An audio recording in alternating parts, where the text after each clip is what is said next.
Welcome back. Today I'm in Lisbon, the capital of Portugal, and in this video I'll cover some of the top attractions, ways of getting around, and as a special bonus I'll show you one of the ways you can get to see the most of Lisbon if maybe you're short on time or maybe you don't know where to start. I had just 8 hours in this vibrant city, and here's my guide for you.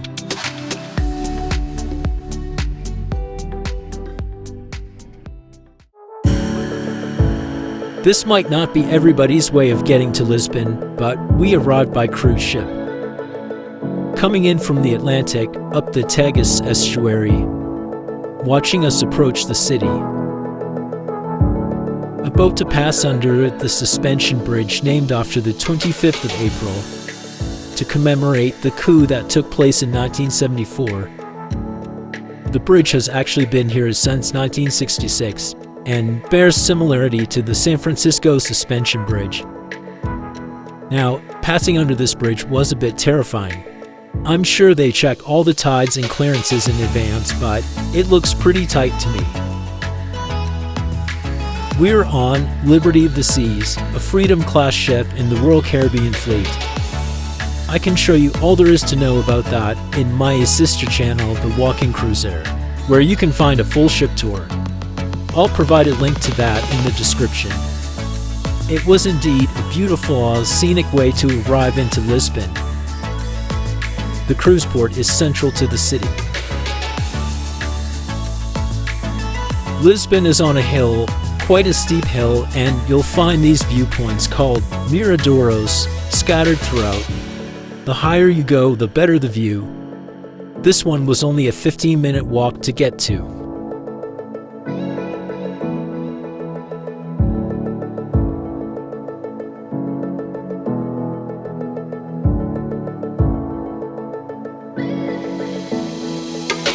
This central plaza is Rossio Square. It's been a main plaza for centuries. A big open space with a fountain and a monument to King Pedro IV. Look down at the pavement. Looking down in Lisbon is almost as fascinating as looking up.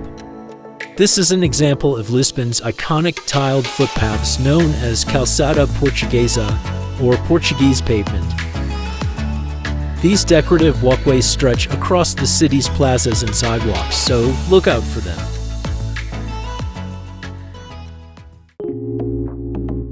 The Santa Justa elevator is an example of how people moved around this hilly city. The elevator was to connect this lower neighborhood in the Baixa or downtown to the higher streets of the next neighborhood. Built in the early 20th century, it's very ornate, in neo-Gothic style. It's the only vertical elevator left in the city, so a historic landmark. There's a viewing platform at the top and a walkway which juts into the top floor of the building there. It was unfortunately closed for maintenance for our visit, but you could check with Lisbon Tourism if it would be open for your visit.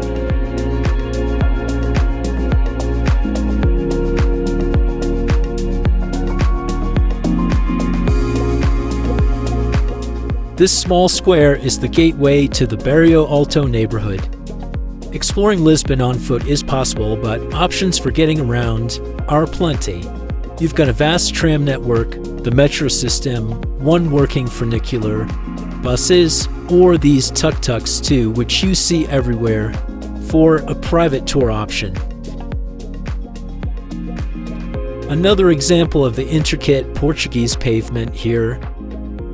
And at the center of the square is a monument to 16th century poet Luís de Camoes.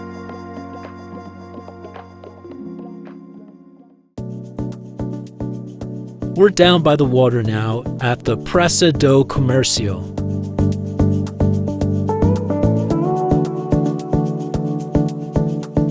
This vast waterfront square is a commercial center. The main tourist information office is here. This used to be where the royal palace stood until it was destroyed by the infamous Great Earthquake.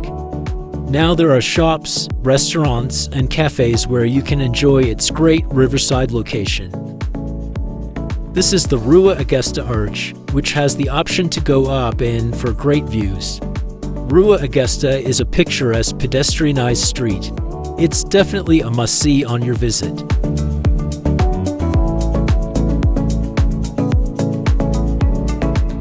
If you're enjoying this video, please give it a like and head over to the channel for more travel guides. And why not subscribe to see where I go next. Just there is the 25th of April bridge that we passed under very early this morning. We're going to head in that direction shortly after some lunch at one of the restaurants dotted around this square.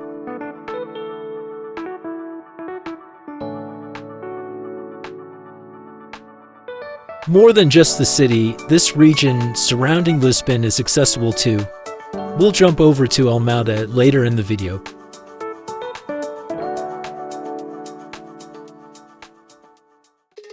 This is how we decided to make the most of our port stop in Lisbon.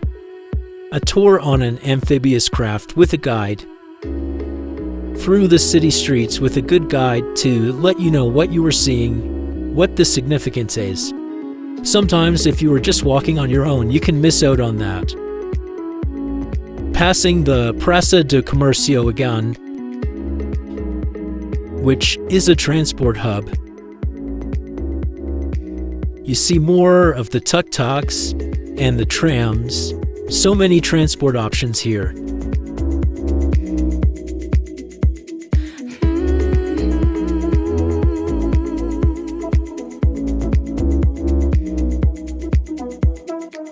We're heading west, away from the historic center of Lisbon, but there are some must-see attractions this way, and this tour is good for covering more distance.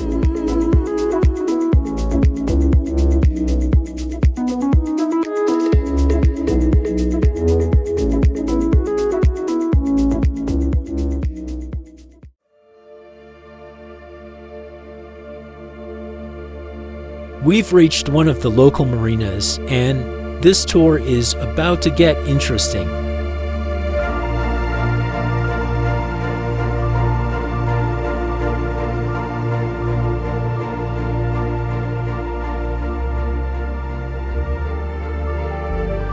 Okay, that was a faster introduction to the river than I expected. Right, this tour bus is amphibious, so we'll get to admire the sights from the river.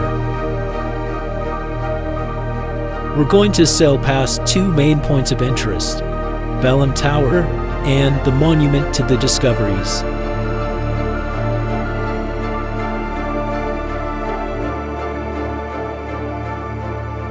The Monument to the Discoveries, which you can see now just up ahead.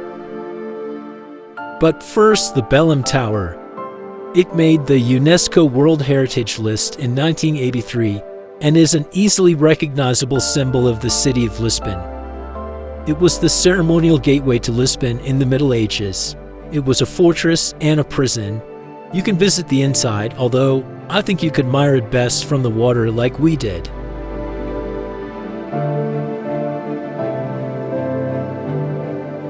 Back to land. We got to see the Monument to the Discoveries from the water, but now we're going to have a closer look as the tour includes a stop there. I do recommend this tour. The guide and the driver were entertaining and I learned a lot. I'll put a link in the description if you want to check it out. This is Padrao dos Descobrimentos, or Monument to the Discoveries, which was erected to celebrate the Portuguese age of exploration during the 15th and 16th centuries. Finished in 1960, it is a popular tourist site, adorned with statues of the Portuguese explorers of the past. Some famous names like Magellan, Prince Henry the Navigator, Vasco da Gama, and the poet Luís de Camoes, who we saw earlier. You can climb to the top for an admission fee, or just admire the statues from ground level. At the center of the square, inlaid in the ground, is a compass rose. The design is 50 meters across, and at the center is a map of the world depicting the main targets of Portuguese exploration. This tour price is €30 per person in the off-season. Expect a surcharge in the high season of July and August, and they do tend to sell out, so if you know your visit date, try to book in advance. We actually booked through the cruise excursions, which was lucky in this case because our itinerary changed, and Royal Caribbean rebooked it for us on the new day. To explore all the neighborhoods of Lisbon, one day would never be enough, but it was definitely enough time to get a flavor and see what makes Portugal unique. This is one of 4 funicular lines in Lisbon to help travel up the steep streets. Unfortunately, it's not operating at present. In fact, only one funicular, the newest one, has reopened since the accident on the Gloria funicular in 2025, which uncovered some safety concerns.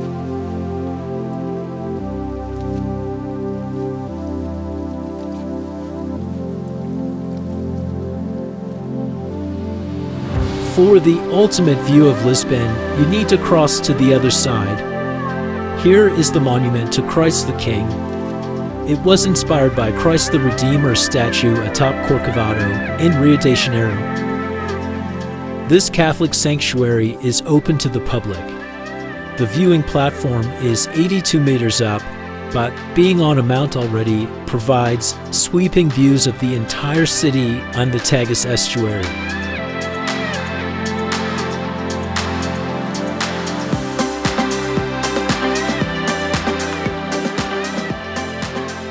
Located in Almada, across the river from Lisbon, you can reach it by ferry, bus, or taxi, so easy to include it in your visit.